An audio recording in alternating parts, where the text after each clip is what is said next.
Just want to make a video real quick. So I finished putting the needle bearings in on the crankshaft. So I got the thing all put together, and the way I was able to do this, I just wanted to show.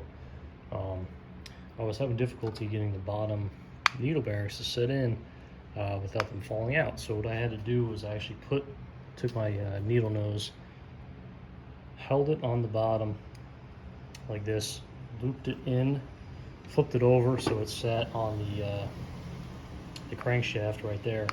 So then I had the bottom one. So keeping it upside down, I was able to put an old piston there and kind of prop it like that, and it wouldn't come out.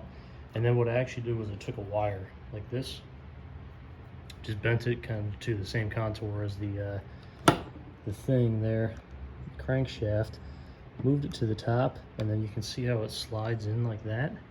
And what it actually does is it holds the bottom in place. So now I kind of freed up my other hand. So now I was able to take the top, hold on, set my bit, and then just easily like that, hold it from the wire and screw it in like that. This is the way I was able to do it. It took me a few tries, but I think this method isn't too bad. So if you're having difficulty with needle bearings, try to make a wire like that. If you have any other strategies, let me know. I mean, there's no easy way to do this.